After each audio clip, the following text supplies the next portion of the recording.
The flame emperor के last video में हमने देखा था कि सियाबियान ऑक्शन में था। अब देखते हैं कहानी में आगे क्या होता है। प्राइवेट रूम नंबर 3 में सियाबियान भी थोड़ा क्यूरियस हो गया। सील फाइटिंग स्किल ब्रदर सियाबियान शायद इसके बारे में ज्यादा नहीं जानते। चिंगमैन मुस्कुराया। नॉर्मली फाइटिंग स्किल्स अटैक और डिफेंस कैटेगरीज में डिवाइड होती हैं। इसके अलावा कई स्पेशल स्क्रॉल्स भी होते हैं, जैसे स्पेस टेलीपोर्टेशन स्क्रॉल्स या one time fighting skill Scrolls, लेकिन उन सब की वैल्यू सील फाइटिंग स्किल के सामने कुछ भी नहीं। ओह ऐसा क्यों? सियाबियान ने इंटरेस्ट से पूछा। बहुत सिंपल है, क्योंकि सील फाइटिंग स्किल्स की पोटेंशियल इनफाइनाइट होती है। इनका कोई फिक्स लेवल नहीं होता। यूजर जितना स्ट्रोंगर होगा, सील फाइटिंग स्किल भी उतनी ही टेरिफाइंग हो जाएगी। चिंगमैन ने समझाया। एवरीवन, इस सील फाइटिंग स्किल का नाम है spirit devouring blood tablet. City lord की आइडेंटिफिकेशन के अनुसार इसे एक ऐसे एक्सपर्ट ने बनाया था जिसकी स्ट्रेंथ लाइफ टाइम में 3 स्टार फाइटिंग इमोर्टल लेवल तक पहुंची थी, और हमने पहले इसका टेस्ट कर लिया है। ये स्क्रॉल अभी भी परफेक्ट कंडीशन में है, इसलिए सभी लोग निश्चिंत होकर ऑक्शन में हिस्सा ले सकते हैं। सिटी लॉर्ड ने खुद कहा था, इस सील फाइटिंग स्किल में ऐसी सील पावर है जो यूजर से 2 लेवल से स्ट्रोंगर एनिमी को भी सप्रेस कर सकती है। मतलब अगर आप 1 स्टार डोजियन के इनिशियल लेवल पे हैं तो आप लेटेस्ट स्टेज 1 स्टार डोजियन एक्सपर्ट को भी सील कर सकते हैं। जब तक सामने वाला कोई मॉन्स्टरस जीनियस ना हो, तब तक ये सील फाइटिंग स्किल प्रैक्टिकली आपको इनविंसिबल बना सकती है। और सबसे इम्पोर्टेंट बात, सील फाइटिंग स्किल की पोटेंशियल इनफाइनाइट होती है। ली चिन ने लगातार कई शॉकिंग बातें कही, और उसके हर शब्द ने प्राइवेट रूम्स में बैठे एक्सपर्ट्स के दिलों में तूफान खड़ा कर दिया। मिस ली चिन, अब और सस्पेंस मत बढ़ाइए, ऑक्शन शुरू कीजिए। कई इम्पेशेंट वॉइसेस गूंज उठी। ली चिन के होठों पे प्लेफुल स्माइल आ गई। सील फाइटिंग स्किल की रेयरिटी और वैल्यू इतनी ज्यादा है कि सिर्फ गोल्ड कॉइन्स से इसकी कीमत नहीं आंकी जा सकती। इसलिए स्पिरिट डेवरिंग ब्लड टैबलेट का ऑक्शन बार्टर मेथड से होगा। आप सभी अपने अपने ट्रीजर्स या चिप्स सामने रखेंगे, फिर हमारा सिटी लॉर्ड मैंसन सबसे सेटिस्फाइंग ऑफर चुन के डील फाइनलाइज करेगा। तो एवरीवन, ऑक्शन शुरू कीजिए। थिंग्स के बदले थिंग्स की एक्सचेंज। सियाबियान ने सुन के हल्का सा फ्रॉन्ट हो गया। अभी अभी पिल ऑक्शन से मिले 20 मिलियन गोल्ड कॉइन्स में से काफी हिस्सा वो इमोर्टल स्पिरिट पिल खरीदने में खर्च कर चुका था, लेकिन उसके पास अभी भी काफी रेयर मेडिसिनल पिल्स मौजूद थी। फिर भी इस तरह बार्टर ट्रेड करना सियाबियान को थोड़ा पेनफुल लग रहा था। आखिर उसकी बॉडी पे मौजूद हर ट्रीजर बेहद रेयर था। सबसे कीमती चीज उसके पास सिर्फ वो 4th रैंक इमोर्टल प्रोटोटाइप पिल थी, लेकिन वो उसका ट्रम्प कार्ड था फिनाले आइटम के लिए। और ऑब्वियसली वो उसे सिर्फ एक सील फाइटिंग स्किल के लिए नहीं निकालेगा। कितना बैड लक है। अगर मुझे ये सील फाइटिंग स्किल मिल जाए तो अपनी होली फ्लेम और डोची के साथ मैं इसे यूज करके 7 स्टार एक्सपर्ट्स के बीच प्रैक्टिकली इनविंसिबल बन सकता हूँ। सियाबियान के एक्सप्रेशन लगातार बदल रहे थे। वो मन कैलकुलेशंस कर रहा था। ब्रदर सियाबियान, ज्यादा टेंशन मत लीजिए। सील फाइटिंग स्किल की वैल्यू बहुत हाई है। कुछ रिच मॉन्स्टर्स जरूर इसके पीछे जाएंगे। हम बस क्वाइटली सिचुएशन ऑब्जर्व कर सकते हैं। चिंगमैन मुस्कुराया।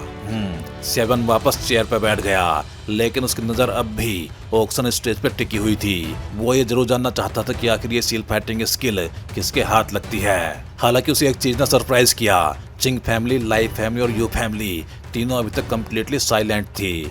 इतनी प्रीशियस सील फाइटिंग स्किल होने के बावजूद उन्होंने बिडिंग में कोई इंटरेस्ट नहीं दिखाया। यहाँ तक कि चिंगमिंग भी शांति से चेयर पर बैठा हुआ था। इससे सियाबियान के फिनाले आइटम को लेके एक्सपेक्टेशंस और बढ़ गई। आखिर जो चीज 2 स्टार डोजियन पीक एक्सपर्ट्स को भी एक्साइट कर रही थी, वो ऑर्डिनरी कैसे हो सकती थी। मैं 6 emperor 3rd grade heaven rank pills offer करता हूँ।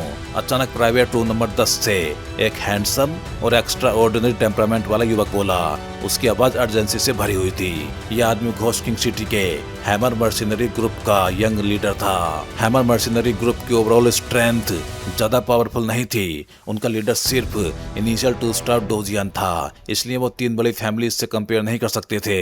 लेकिन फिर भी उसकी बोली सुन के पूरा हॉल हिल गया। 6 emperor 3rd grade heaven rank pills, ये तो इमोर्टल रैंक के नीचे टॉप ग्रेड मेडिसिनल पिल्स हैं। हैमर मर्सनरी ग्रुप सच में रिच निकला, लेकिन इतनी बड़ी बिड भी शायद इस सील फाइटिंग स्किल की वैल्यू के सामने कम पड़ जाए। कई प्राइवेट रूम्स में विस्पर्स गूंजने लगी। सब जानते थे कि alchemist ranks emperor 1st, 2nd और 3rd ग्रेड्स में डिवाइड होती हैं, और हर ग्रेड हेवन, अर्थ और प्रोफाउंड लेवल्स में बटी होती थी। इसलिए emperor 3rd grade heaven rank pills practically peak level medicinal pills थी। मैं एक low level holy rank cultivation technique offer करता हूँ। प्राइवेट रूम नंबर 15 से एक व्हाइट हेयर्ड ओल्ड मैन की आवाज आई। एक low level holy rank cultivation technique शायद 3 मेडिसिनल पिल्स जितनी कीमती नहीं है। लीचिन तुरंत बोली, लिटिल गर्ल, मैंने अभी पूरी बात खत्म नहीं की। ये कल्टीवेशन टेक्निक ऑर्डिनरी नहीं है। ओल्ड मैन हल्का हंसा। ओह, इस टेक्निक में क्या स्पेशल है? डैड विंड ने इंटरेस्ट से पूछा। इस कल्टीवेशन टेक्निक का नाम है आइस पैलेस। जो लोग आइस एट्रीब्यूट कल्टीवेट करते हैं वो इस टेक्निक की मदद से सील फाइटिंग स्किल जैसा इफेक्ट क्रिएट कर सकते हैं। अगर आइस पैलेस सक्सेसफुली कंडेंस हो जाए तो सेम एट्रीब्यूट वाले ओपोनेंट्स पे टेरिफाइंग सप्रेशन पैदा होता है। हालांकि ये पूरी सीलिंग इफेक्ट नहीं दे सकती, लेकिन एनिमी की हाफ पावर तक सप्रेस कर सकती है और यही इसकी यूनिकनेस है। ओल्ड मैन ने कामली कहा। इतनी मिरेकुलस टेक्निक, डैड विंड भी हल्का शॉक्ड हो गया।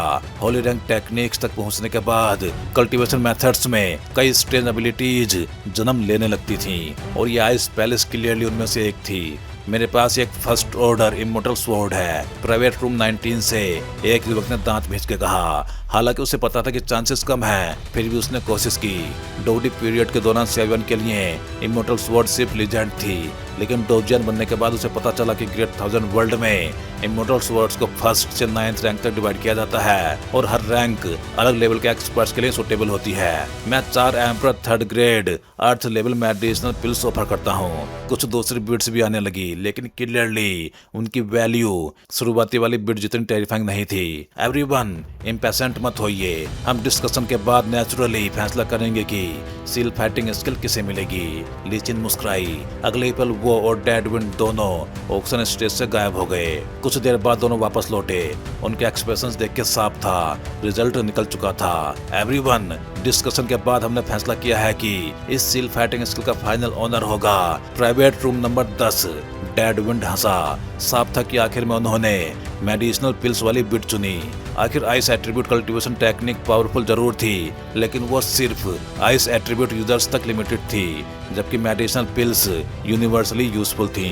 प्राइवेट रूम नंबर 10 सेवन ने सोचते हुए कहा। वो हैमर मर्सिनरी ग्रुप का यंग लीडर है। उसकी स्ट्रेंथ मिड स्टेज 1 स्टार डोजियन है और उसका टैलेंट काफी आउटस्टैंडिंग माना जाता है। कहा जाता है कि फ्यूचर में वो अपने फादर से भी आगे निकल जाएगा। चिंगमिंग ने मुस्कुरा के कहा। साफ था कि उसने सेवन का किलिंग इंटेंट नोटिस कर लिया था। उनके मर्सनरी ग्रुप की ओवरऑल स्ट्रेंथ? सेवन ने कैजुअली पूछा। लीडर इनिशियल 2 स्टार डोजियन है। इसके अलावा 3 लेट स्टेज 1 स्टार डोजियन एक्सपर्ट्स हैं। बाकी लोग तुम्हारे लिए थ्रेट नहीं। चिंगमिंग मुस्कुराया।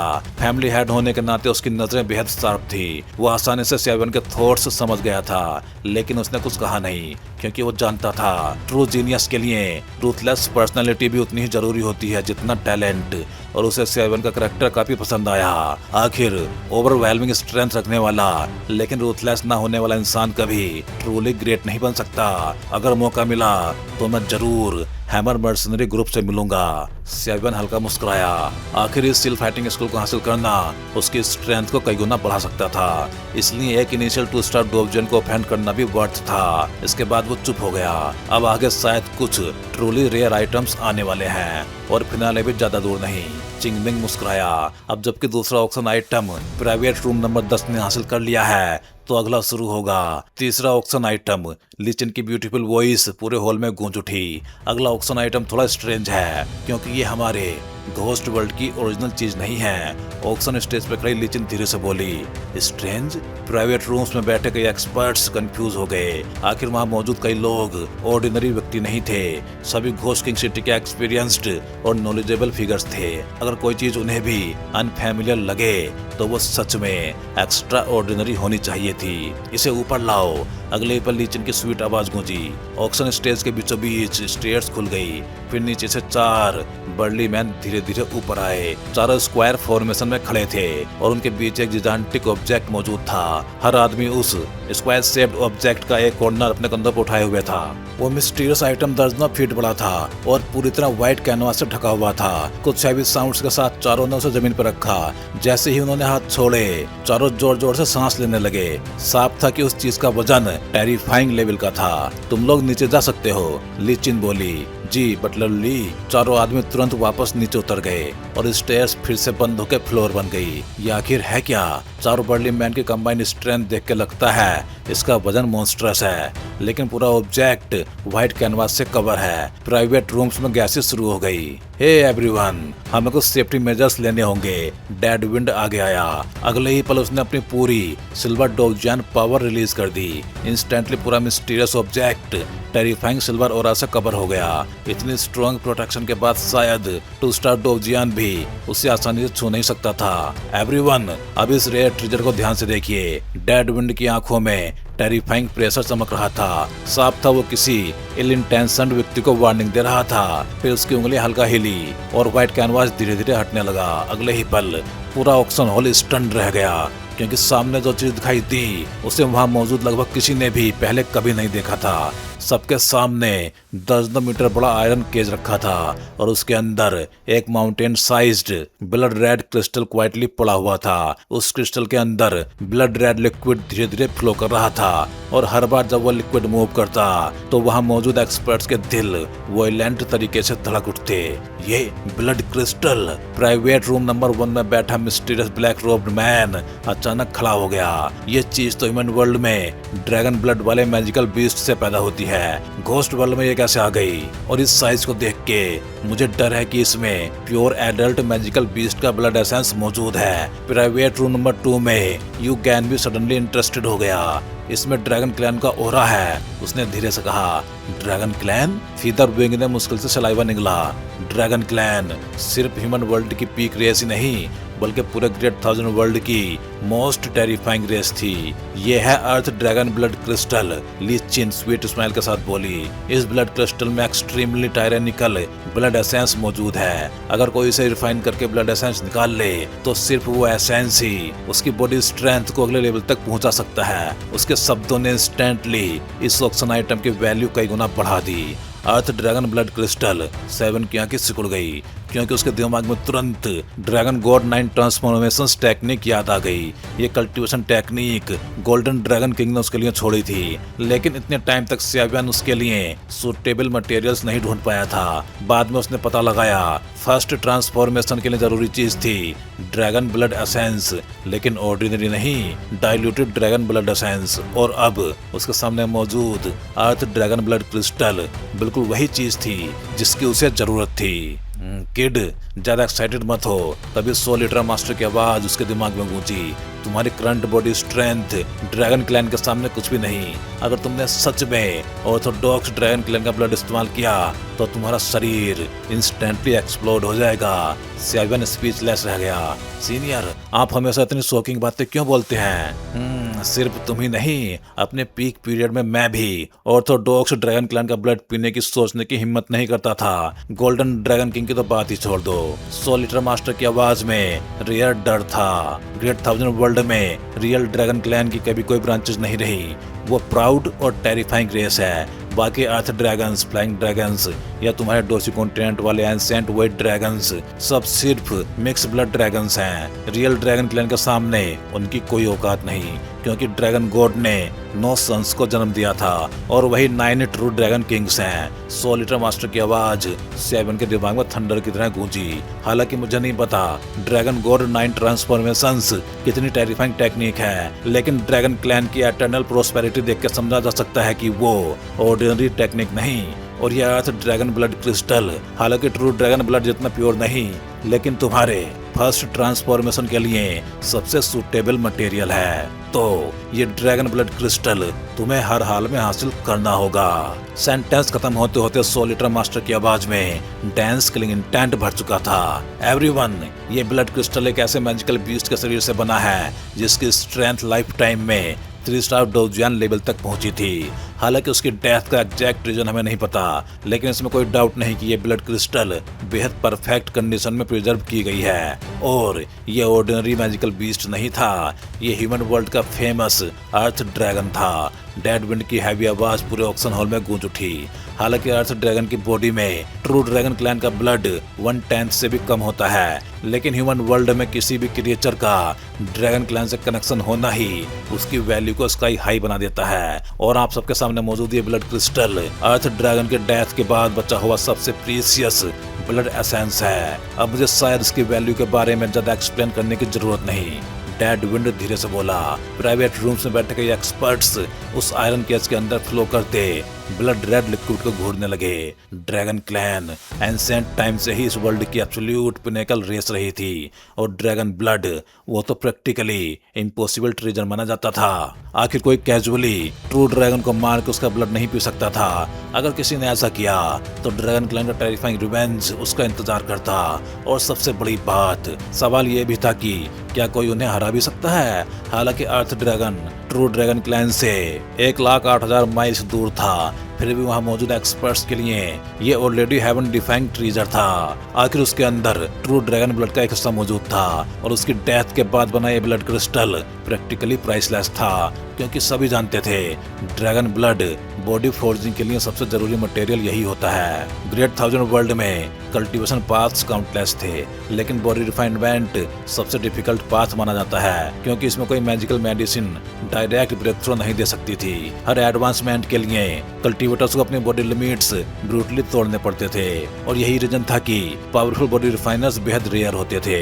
लेकिन earth dragon blood crystal body forging के लिए मिरेकुलस इफेक्ट रखता था, इसलिए ऑक्शन हॉल में बैठे लोग इतने एक्साइटेड थे। क्या डैड विंड पागल हो गया है, इतना प्रीशियस ट्रेजर भी ऑक्शन में डाल दिया। कई एक्सपर्ट्स शौक में थे, अगर उनके पास ऐसा ट्रेजर होता तो वो उसे लाइफ टाइम तक हाइड करके रखते।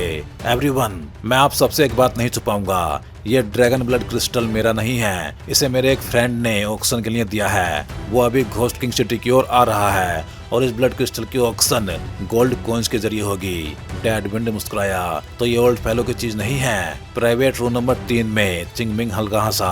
वो डैड विंड को अच्छी तरह जानता था। अगर उसके पास सच में अर्थ ड्रैगन ब्लड क्रिस्टल जैसी चीज होती तो वो उसे कभी ऑक्शन में नहीं डालता। डैड सिटी लॉर्ड, अगर ऑक्शन गोल्ड कॉइन्स में हो रही है तो जल्दी शुरू कीजिए। कई एक्सपर्ट्स एक्साइटेड होके बोले, आखिर अगर सिर्फ गोल्ड कॉइन्स से ऐसा ट्रेजर मिल सकता था तो कौन पीछे हटता। जल्दी मत करो, मेरा वो फ्रेंड थोड़ा स्पेशल है और इस बार उसने पर्सनल रीजंस की वजह से इसे गोल्ड कॉइन्स के बदले ऑक्शन में रखा है। डैड विंड ने क्रिप्टिक स्माइल के साथ कहा, ये फेलो इतना सस्पेंस क्यों बना रहा है। कई लोगों के चेहरे डार्क हो गए, लेकिन साथ ही सब सीक्रेटली शॉक्ड भी थे।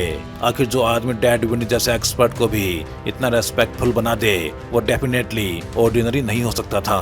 मुझे लगता है आप सब जानते हैं कि घोस्ट किंग सिटी यिन सोल हेवन के अंतर्गत आती है और यिन सोल हेवन ली सोल टेरिटरी के सबसे पावरफुल रीजन्स में से एक है। हमारी ghost king city east continent के कॉर्नर में स्थित है और जल्दी ही ईस्ट कॉन्टिनेंट कंपटीशन शुरू होने वाला है। डैड विंड की आवाज सडनली सीरियस हो गई। अगर कोई ईस्ट कॉन्टिनेंट कंपटीशन जीत ले तो काउंटलेस हेवनली ट्रेजर्स उसके सामने होंगे और उससे भी बड़ी बात, उसे 4 कॉन्टिनेंट्स कंपटीशन में हिस्सा लेने का मौका मिलेगा, जहां साउथ, ईस्ट, नॉर्थ और वेस्ट कॉन्टिनेंट्स के जीनियस लड़ेंगे। और मुझे यकीन है उस कंपटीशन की इंपॉर्टेंस आप सब मुझसे बेहतर जानते हैं। जैसे ही डैड विंड की बात खत्म हुई, पूरा ऑक्शन हॉल डेडली साइलेंस में डूब गया, क्योंकि वहां मौजूद हर एक्सपर्ट 4 कॉन्टिनेंट्स कंपटीशन का नाम जानता था। ली सोल टेरिटरी बेहद विशाल थी और उसके अंदर काउंटलेस रीजन्स और फोर्सेस मौजूद थी और हर कुछ समय बाद वहां पे ग्रैंड कॉम्पिटिशन्स आयोजित होते रहते थे, ताकि ट्रू जीनियस को चुन के ली सोल टेरिटरी की नई जनरेशंस बनाई जा सके।